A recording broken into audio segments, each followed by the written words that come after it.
Are you ready to hear more stories about Thomas the Tank Engine and his friends by Christopher Awdry? These stories are taken from the book Gordon the High-Speed Engine, and the first is called High-Speed Gordon. Donald was excited. "The diesels at yon works," he announced, "say that on the other railway there are things called high-speed trains. They have a diesel engine at each end and can go at 125 miles an hour. Gordon snorted. "An engine at each end," he said scornfully. "There's only one of me, but I bet I can go as fast as those smelly boxes on wheels. Probably faster," he added. The others said nothing. They had heard Gordon's boasting before. Gordon was still bragging the next morning.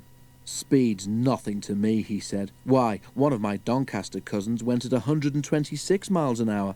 I'll show these diesels a thing or two, just you wait and see." He puffed grandly towards the station. Gordon normally pulled the express, though Henry, James or Bear helped if Gordon was ill or away. Many visitors came to see the Fat Controller's railway. They often used the express, so it was usually full and heavy. There had been frost during the night, and now the weather was wet and sleety. Sleet settled on the rails, making an icy film across their surface. The carriages of the express stood under the cover of the station roof, but when Gordon was coupled to them, his cab and front end had to stand outside. He grew colder and colder as he waited for the guard to blow his whistle and wave his green flag. "Come on," he shivered impatiently. "Let's get started." At last Gordon heard the whistle. "Come on, come on, come on, come on, come on," he shouted as he tried to pull quickly away. But his wheels slipped on the icy rails. The sudden movement made water in his boiler surge forward, and Gordon's driver could not shut off steam. Gordon moved a yard and slithered to a standstill, held back by the heavy train. His wheels spun furiously, but neither Gordon nor his train budged an inch.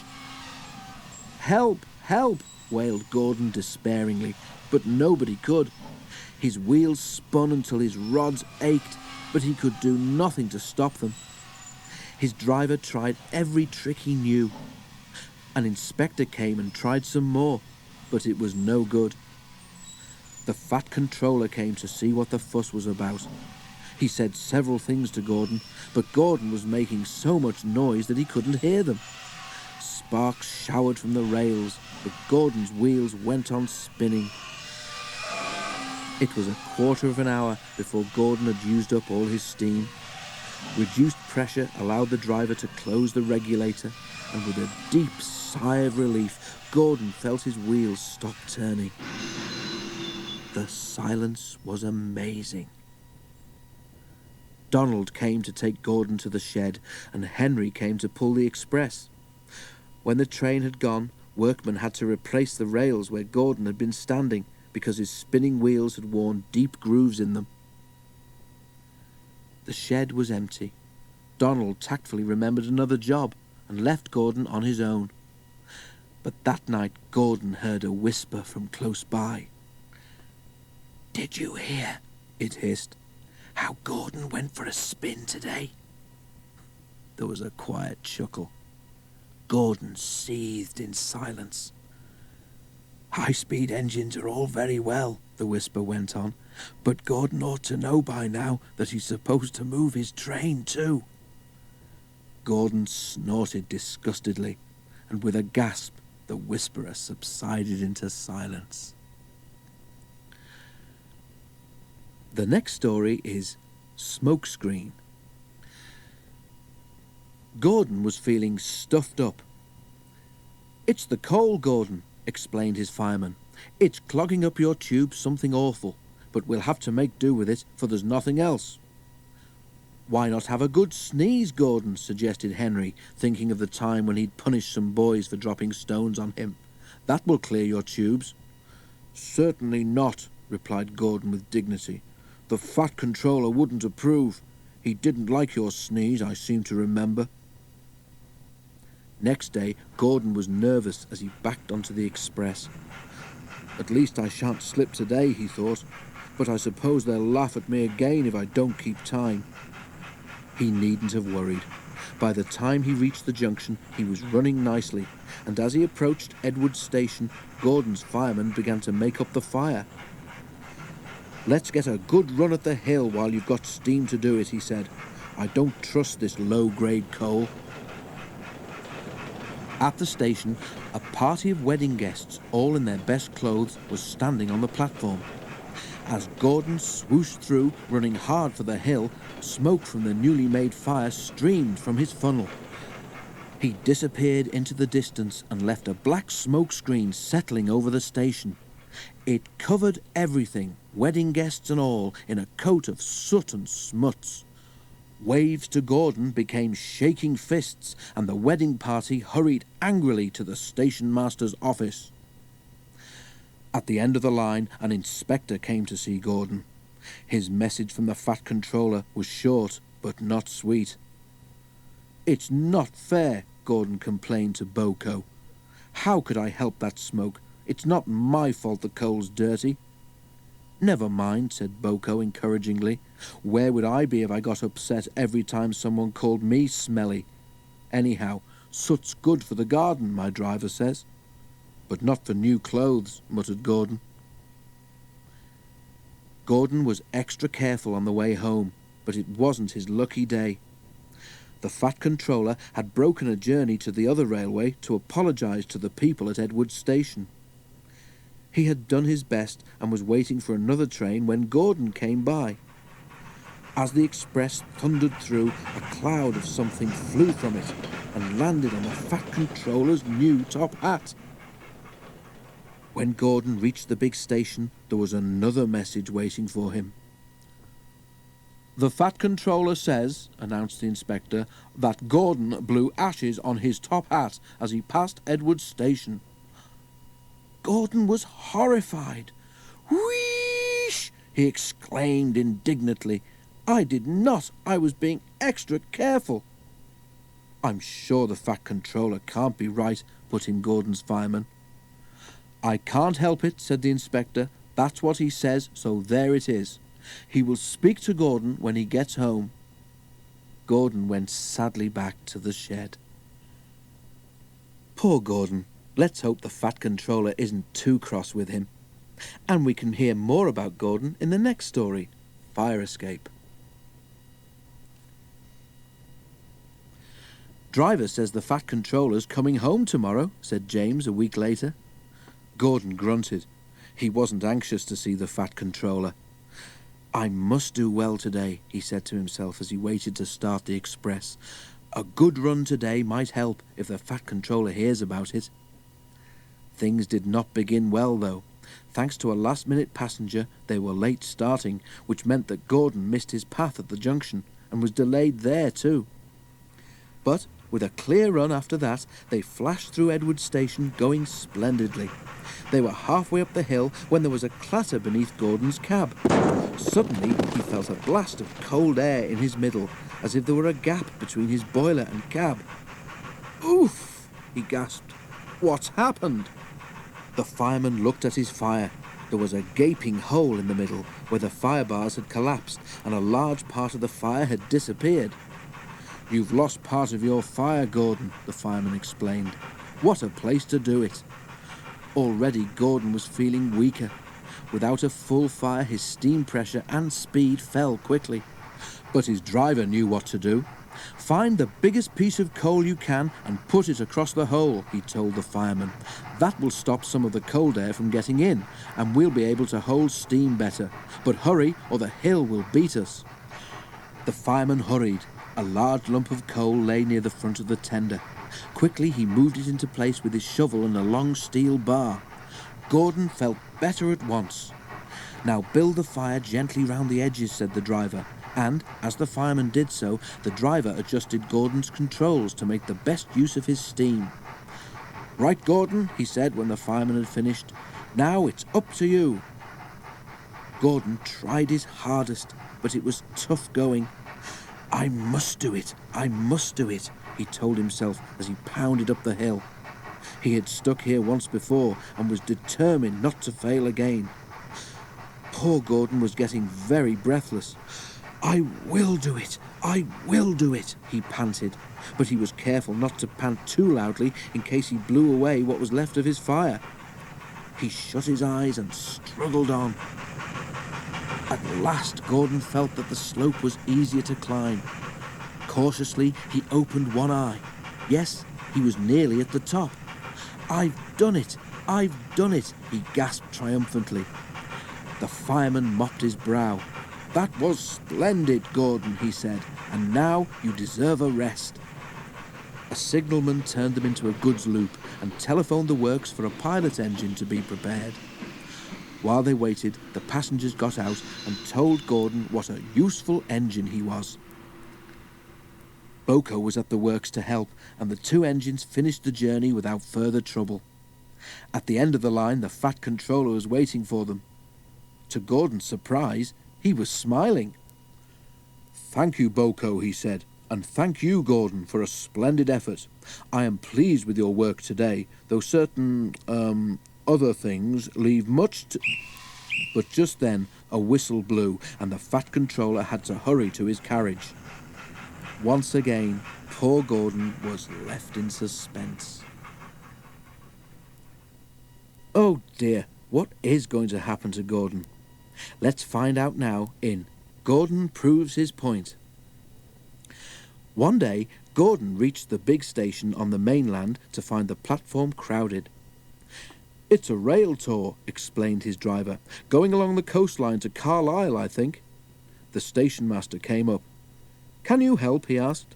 "These rail tour people are stuck because their train has failed. Could Gordon take them in his train, please?" Gordon's driver laughed. "You'll have to hold him back, eh, Gordon?" he said. "But you need the Fat Controller's permission. And what about our return train?" The Fat Controller agreed at once, and then the station master rang the shed. "What can you substitute for Gordon's Express?" he asked. "There's the high-speed train that came yesterday," they suggested. "It's only got one power car working, but it should keep the Fat Controller's timing." Philippa, she preferred Pip for short, and Emma were delighted to stand in for Gordon. Pip's cooling system was faulty, making her hot and bothered, but Emma didn't mind doing all the work. They felt honoured to visit the Fat Controller's railway.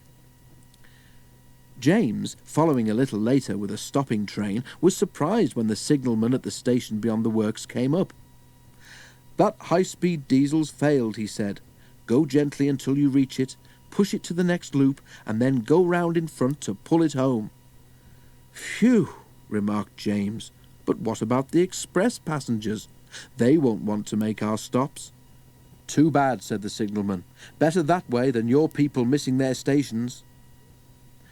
James found the failed train about 2 miles in front. He pushed it to the next station and then got ready to pull.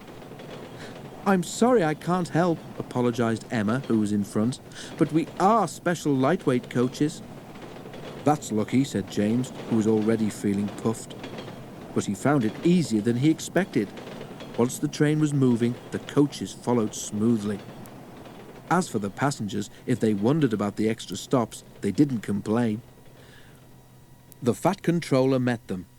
"I'm sorry we're late, sir," said James. "That's all right, James," said the Fat Controller. "I'm pleased with you. You have saved an awkward situation. Now, please make Pip and Emma welcome in the shed while I arrange their journey home." The other engines were quiet at first, but they soon found the diesels friendly, and before long they were all laughing together. James was glad Gordon was away. He might, he thought, so easily have said something to upset them. Gordon came home next day. The Fat Controller forgave him for his smokescreen and said that he was sorry for thinking his spoiled top hat had been Gordon's fault. It had, he explained, been a steward emptying an ashtray from a carriage window. "Now, Gordon," he continued, "while you were in Carlisle, we borrowed a high-speed train. This has failed, and I want you to take her passengers home." He paused and smiled. "Show them how we do things, eh?" "I certainly will," promised Gordon. "Right," said Gordon's driver as they backed towards the train. "Today, Gordon, my lad, you can have the run of your life." He did too. Douglas was waiting to pull Pip and Emma home when Gordon passed. "Boop, boop, boop," whistled Gordon proudly, and with a swish and a roar he was gone. Pip and Emma watched enviously. Douglas chuckled. "Oh," he said to himself, "yon Gordon's aye a high-speed engine, but it's me who's pulling the high-speed train." Are we ready for some more exciting adventures of Thomas the Tank Engine and Friends? The following stories are taken from the book Thomas Comes Home by Christopher Awdry, and the first story is Snow Problem. While Thomas was away at York, Percy looked after Annie and Clarabel and took most of Thomas's trains. Daisy ran the fast one, which connected with Gordon's Express at the junction. This made her feel very important. "It shows how the Fat Controller depends on me," she told the others. Toby was in charge of the goods trains and ran down to the harbour. He enjoyed that. His stone trains were dealt with by Mavis, the diesel belonging to the quarry company. One day, snow on the other railway had delayed the train from London, so Gordon's Express was late too. While Daisy was waiting for him at the junction, the blizzard spread across Sodor. Huge white flakes whirled all round, and her driver was worried. Daisy wasn't. "What fun," she said to herself. "The other engines don't like snow, but I think it's pretty. And I've got the rails to guide me, so it won't give me any trouble." Her driver was not so confident. "Daisy hasn't got the weight that a steam engine has," her driver told the guard. "She can't push her way through, and we all know how Thomas got stuck, don't we?" "He's told us often enough," laughed the guard. At last Gordon arrived, complaining about engines who were frightened of a bit of snow. "It's no problem," boasted Daisy. "A few flimsy flakes can't stop me." "Quite right," approved Gordon. "Well done, but I'm late. I haven't time to gossip." He puffed importantly away. Daisy started confidently, but as they turned towards the valley, the sky darkened and then was completely blotted out by whirling snowflakes. "Ugh!" exclaimed Daisy as the wind blew them into her face. "I don't like this." "Neither do I," said her driver. "I can't see where we're going." They stopped at the next signal box, and Daisy's driver went to talk to the signalman. He came back looking glum. "There are deep drifts ahead, I'm afraid," he told the passengers. "We can't get through." "The signalman says Daisy must take you back to the last station," he went on. "We'll get you home from there somehow." "If we're lucky," the passengers said to themselves. They weren't. Before they had gone far, Daisy began to feel ill. She coughed, hiccuped, and stopped. "Help!" she wheezed. "I can't breathe properly." "The snow has blocked your air intake, I expect," said her driver. He cleared it, but it was soon clogged again. Daisy could go no further. She felt like bursting into tears. The driver got down again and trudged back to the signal box to telephone for help. Daisy felt more miserable every minute. Even her driver, when he came back, couldn't cheer her up. "They've promised to rescue us," he said, "but goodness knows how they'll do it." They waited and waited, but no help came. The snow drifted higher and was soon piled all round Daisy. Suddenly she heard a whirring noise from behind.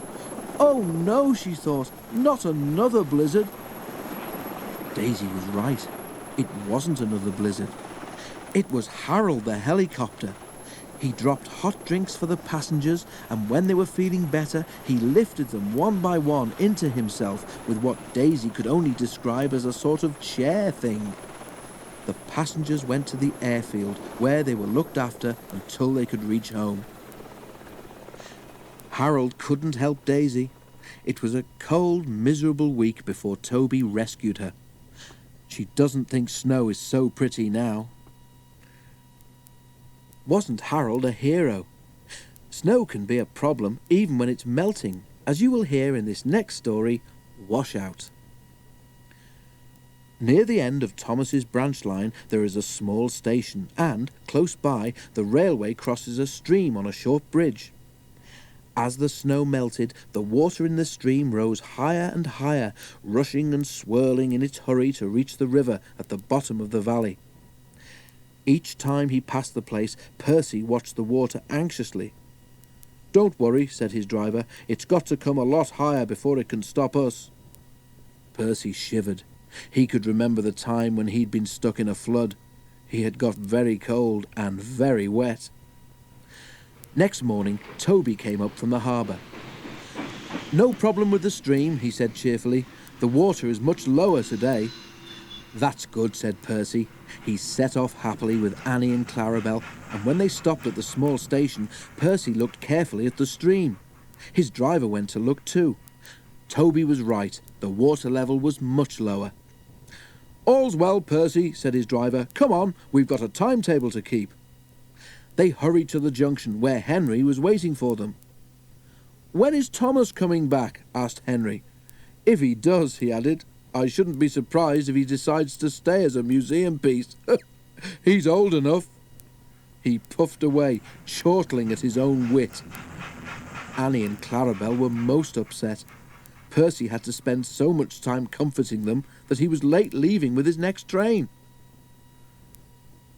Percy had his tank refilled with water at the station by the river, and this made him later still. "Never mind," said his driver. "We don't need to stop at the station near the stream this trip, so there's nothing more to delay us." They reached the stream quickly, but as Percy ran onto the bridge, he felt it sink slightly under his wheels.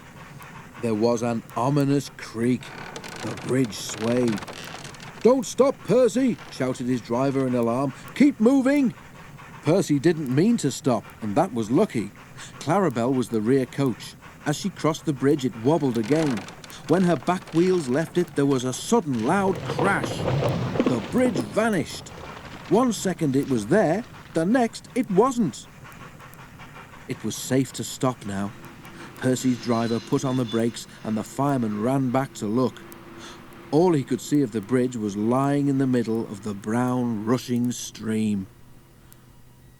Annie, Clarabel and Percy were badly shaken.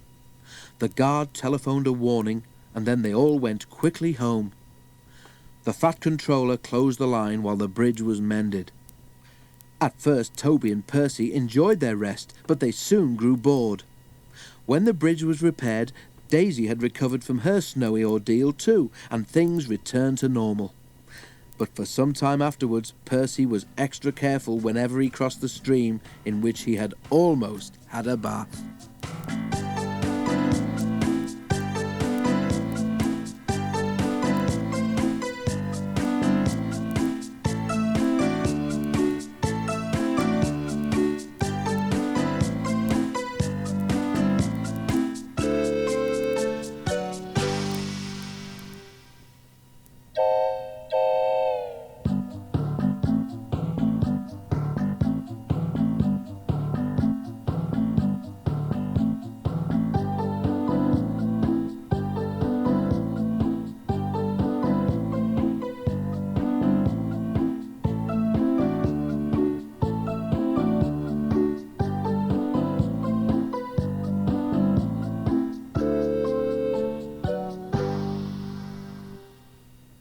Are you all ready for another story, boys and girls?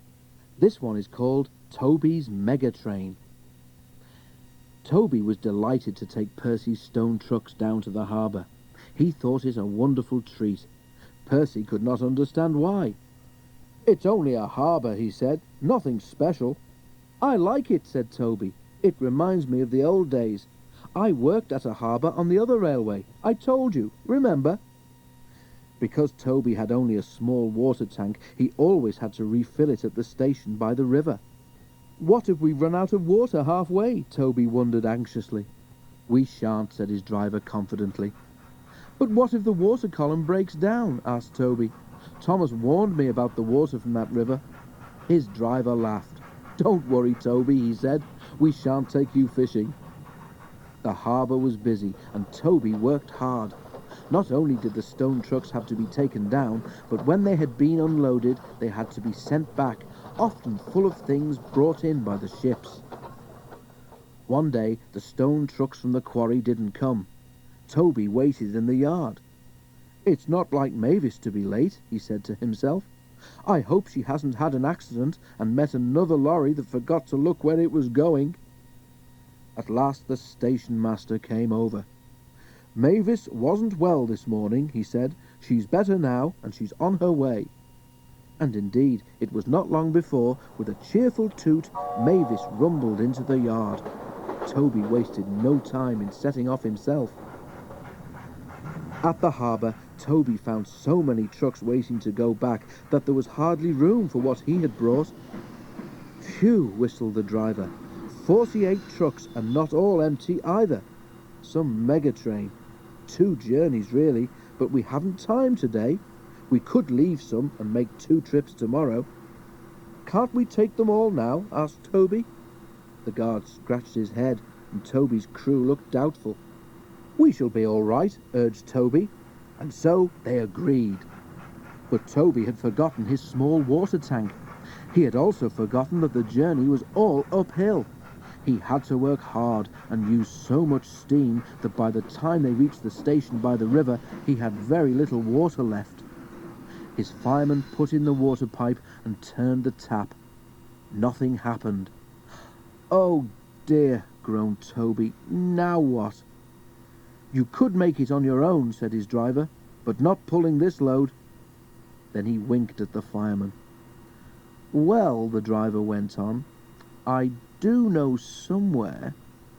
"Is it far?" asked Toby. The driver laughed. "Not really," he said, and went to see the signalman, who told him where to leave the trucks. Toby pushed them carefully into a siding. Then he was uncoupled, and they set off up the line. "Where are we going to get water?" he asked. "You'll see," smiled his driver, and stopped Toby right in the middle of the river bridge. "Now," said the driver, "where's my bucket?" "Ugh," protested Toby, "you promised." His driver and fireman laughed heartily. "We're only pulling your wheels, Toby," they said at last. "We'll go to the top station for water, then come back for the trucks."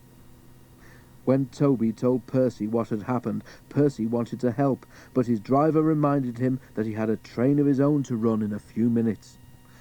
"Don't worry," said Toby. "I'll follow you down and have those trucks back up here in a jiffy." And he did too. Our next story is called Thomas Comes Home. Workmen were mending the road near the level crossing. They sectioned off part of it with red and white cones, and a steamroller chuffed importantly. His name was George. He was a most unpleasant steamroller. "Railways are no good," he grumbled. "Turn 'em into roads." "Nonsense," said Daisy one day. "No one could reach the villages in the valley without our railway." "I'd build a road along your old tracks," said George. "Nothing to it. My mates have done it all over the place." Daisy told Percy and Toby what George had said. Toby was worried because he knew George was right.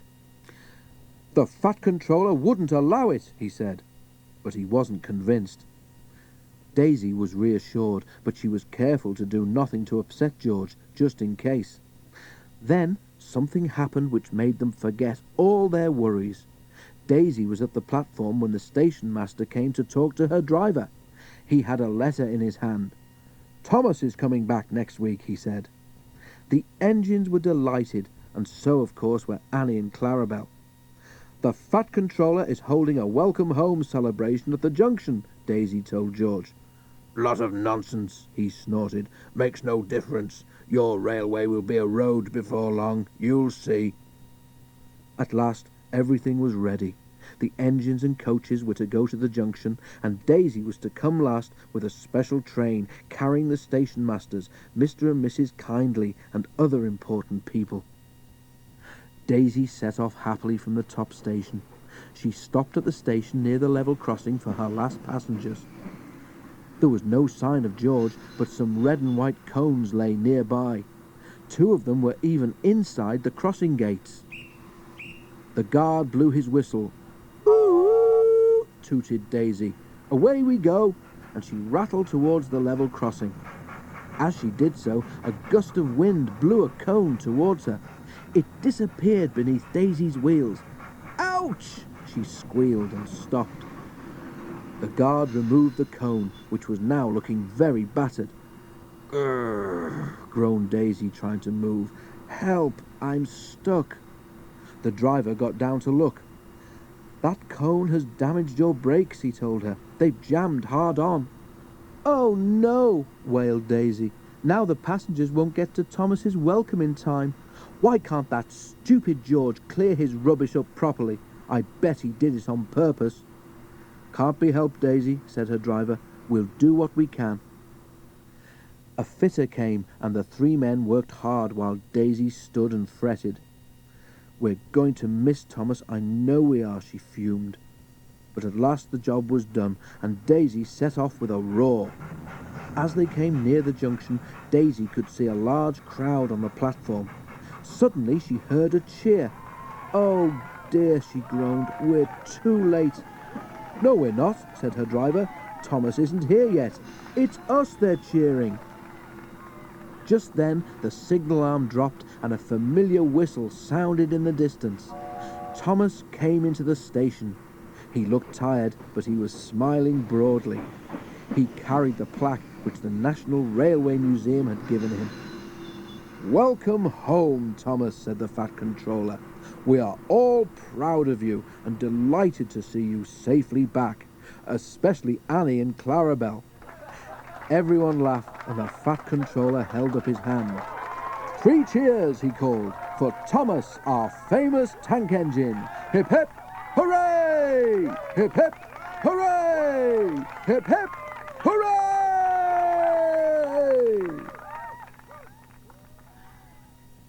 These next stories are taken from the book Henry and the Express by Christopher Audrey, and this story is called Out of Puff.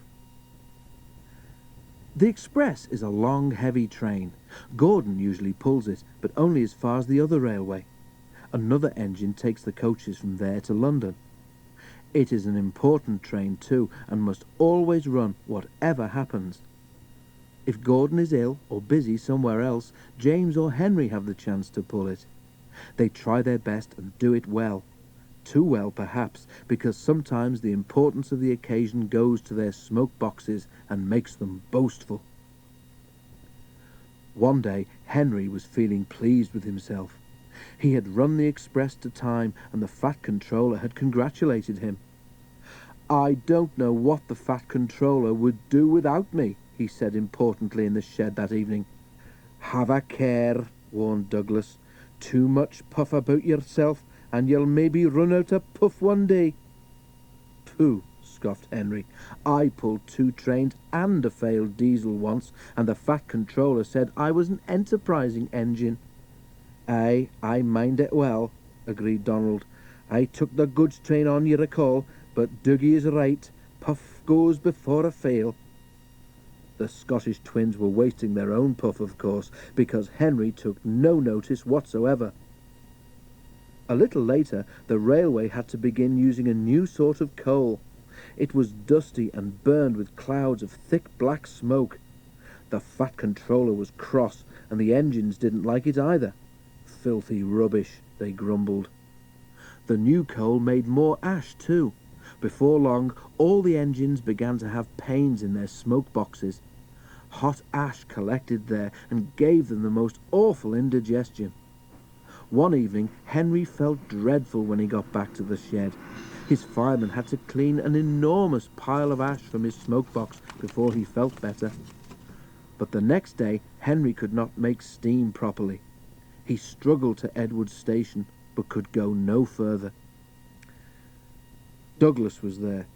"I can't breathe," Henry wheezed. "Out a puff, are you?" asked Douglas. "Then I say we didn't warn you." Henry couldn't answer. Douglas took his train for him. The fireman cleared away more ashes, but when he tried to close Henry's smoke box door, it did not make the airtight fit that it should have done. "Those hot ashes have bent your smoke-box door," he said. "Air is coming in so that you can't breathe properly through your fire. But I know how we could cure that." He filled a bucket with water. Then he fetched all the old newspapers he could find from the station bookstall. The driver helped him tear them into strips, which they soaked in the water. "What are you doing?" asked Henry anxiously. "Making something called papier-mâché," explained the driver. "When this paper is soggy enough, we shall paste it in your air leak so that you can breathe better. It won't last forever, but it will get us home." "Oh," said Henry unhappily. His driver was right. When the job was done, Henry felt much better, and even the driver and fireman were surprised how well he steamed. "We'll have to get the Fat Controller to make it permanent," they joked. Henry went very carefully and reached the shed without mishap. His story was there before him, of course. Donald and Douglas didn't say anything, but now and then made sort of breathless, puffing noises. Henry thought they must have a very odd sense of humour. This story is about what happened to Henry next and is called Overhaul. "What you need, Henry," the Fat Controller told him, "is an overhaul." "Yes, sir," agreed Henry. "Does that mean I've got to go away to Crewe again, sir?" The Fat Controller laughed. "Not this time," he said. "You won't believe this, Henry, but nowadays the people at Crewe couldn't do the work you need." Henry stared, and the Fat Controller laughed again. "Don't worry," he said. "We can do everything at my works. All I have to do is get you there." "If James takes the express tomorrow," went on the Fat Controller, "we can couple you in front. Do what you can to help, and you can go to the works in style." Henry told James that night. "Help me?" James snorted. "I don't need help. I can pull the express by myself, thank you. Overhaul indeed. 2 engines on 1 train is an overhaul, if you ask me." But the Fat Controller had already made the arrangements, so there was nothing James could do about it. Next morning, James backed onto the coaches in the big station. Henry followed and was coupled in front. James was not in the best of tempers, but when the Fat Controller came to see them off, James tried not to show how cross he was. "Good luck, Henry," said the Fat Controller. "The people at the works know what to do, so you won't be there too long. James and Bear will take turns with the express when Gordon is busy." The express only stops once before it reaches the other railway, and that is at the works station. Because of his leaky smoke box, Henry could not help very much, but he saved his hardest effort for Gordon's Hill. The 2 engines raced up it faster than they'd ever done. When they reached the top, James was feeling better. "That was fun," he said. "We might even be early at the workstation. We shall need extra time to uncouple you anyway." James spoke too soon. They had just crossed the viaduct when Henry felt something wrong with one of his wheels. "Something's wobbling," he told his driver. Just then they both heard a cracking noise. "Ouch!" exclaimed Henry. "Whatever it is, I think it's broken." They were passing a station. Something hit the platform and a brick flew past Henry's cab. It bounced off James's boiler and disappeared. "Ow!" exclaimed James. "Henry might need mending, but he needn't throw his broken bits at me." Just then, James and his driver heard Henry whistling to warn them that he wanted to stop. More bits and pieces flashed by, some hitting the carriages. Using the brakes skillfully, the drivers stopped the train. Then, while the guard made sure that the train was protected behind, James's driver went to see if any passengers had been hurt by the flying debris. No one had, but one of the carriage windows was broken. Henry's crew inspected his wheel. The trouble was not hard to find. "Your wheel has a steel rim called a tyre," Henry's fireman told him. "It has broken and come off. It's a miracle it didn't do more damage." James pushed Henry into a siding and went back to the train. "An overhaul, is it?" grinned James as he passed. "It sounds as if you need retiring, you poor old thing." He guffawed loudly at his own wit and puffed away. Henry smiled to himself. "I don't know about retiring," he chuckled. I certainly feel tired. Let's hope Henry doesn't feel tired for too long. And we can now hear how the other engines helped out while he was away in this next story, Sliding Scales. Because Henry was at the works, the other engines had to help with the flying kipper too. This is a special train of vans filled with boxes of fish which goes to markets in London and other places on the mainland. James did not like the flying kipper. "All those smelly vans," he complained one morning. "You can't get the smell off your tender for weeks." "I'm very fond of a good kipper," remarked his driver. "You're welcome to it," retorted James. "A right old misery today, aren't you?" said his fireman. "You got out of the shed by the wrong door this morning, and no mistake. Now get a move on, or the Fat Controller will give you something to moan about." Groaning horribly on the curves, James went slowly down to the harbour. The vans for the train were already in the shed, while men in aprons worked busily, loading them with boxes of fish. "Pooh!" said James, wrinkling his nose. James was coupled to the vans. He had not been waiting long when a forklift truck laden with fish boxes rounded the corner and came towards him. Another, hurrying away for a new load, came too fast in the opposite direction. The loaded one swerved to avoid the other one, and its heavy load shifted. 6 full boxes slipped from the top of the pile and burst open on the rails in front of James. James closed his eyes in horror. Ugh! He shuddered. Broken fish and boxes lay everywhere. For once, James was right. The smell was not nice. Luckily, there was plenty of time for the men to clear up the mess before James had to leave. "A good job the boxes didn't fall on you, James," said his driver, winking at the fireman. James shuddered again. The idea was too awful to think about. At last, all was ready, and the guard showed his green lamp. "Thank goodness," said James to himself.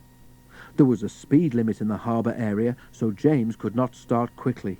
The train seemed heavier than usual tonight too, so that when he reached the spot where the fish boxes had burst, he was moving at no more than walking pace.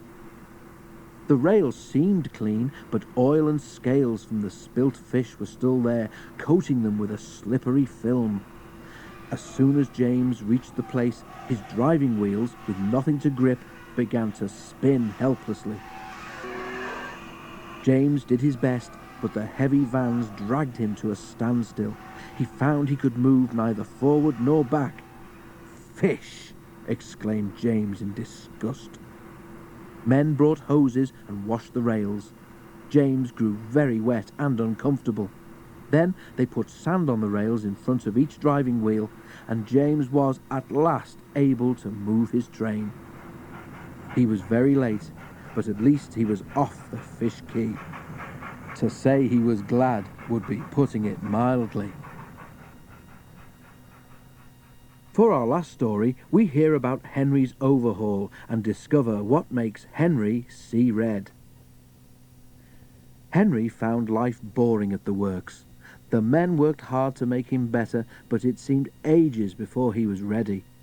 At last, however, when he had passed the test to make sure he was mended properly, men came to repaint him. But Henry saw that instead of nice green paint, they had something very different in their paint pots. "That's not right," protested Henry. "The Fat Controller wants me to be green with red stripes, not red all over like tomato sauce." The painters laughed. "You'd look very handsome, Henry," they said, "but don't worry, this paint is a special sort of undercoat. You shall have proper green with red stripes before we've finished." "Undercoat," muttered Henry in disgust. "Whatever would the other engines say if they saw me looking like this?" The men laughed and carried on painting. Early next morning his driver came. "Wake up, Henry," he said. "There's an emergency at the big station, and the Fat Controller says you're to help." "But I can't go like this," exclaimed Henry. "They'd all laugh like anything." "No choice," said his driver. "The diesel pulling the express has failed, and the Fat Controller needs you to take over. It's either us or a long walk for the passengers, and you know the Fat Controller wouldn't like that." The fireman raised steam as quickly as he could, and Henry, blushing with embarrassment, set off for the big station. The Fat Controller was pleased to see him. "I feel so silly looking like this," complained Henry. The Fat Controller laughed. "You do look unusual, Henry," he agreed, "but you have helped me out of a very awkward situation, so don't worry about it." But Henry did worry. Soon, too soon for Henry, it was time to start. The express was heavy, and Henry felt the drag of the coaches. "We'll need help on Gordon's Hill today," remarked his driver. But they were in trouble earlier than that. As they approached Edward Station, the brakes went wrong on the last coach of the train, and they had to stop and uncouple it. To make matters worse, Donald, who should have been there to help, had been called away. Henry had to push the coach into a siding himself, and, without Donald, there was no one to help him on the hill. "Never mind," comforted his driver. "You can do it. You're an enterprising engine, remember." Henry snorted. He didn't feel very enterprising just then. The men at the works had mended Henry well. His driver gave him as good a start as he could. It was hard going, but now Henry felt fired with determination. "Let them laugh at my red paint," he snorted. "I'll show them." Slowly he struggled upwards. "I can do it! I can do it! I can do it!" he panted. "Oh dear, will the top never come?" Then, suddenly, there it was. "I've done it! I've done it! I've done it!" he puffed proudly. After that, it was much easier, and they reached the other railway quickly. The Fat Controller, who had been on the train, came to congratulate Henry. "Well done, Henry," he said. "I'm very proud of you. Perhaps all my engines should be painted red, but you have certainly earned your proper green with red stripes." Which, of course, is just what Henry got. And when he at last returned to the shed, there was a warm welcome for Henry the Green Engine.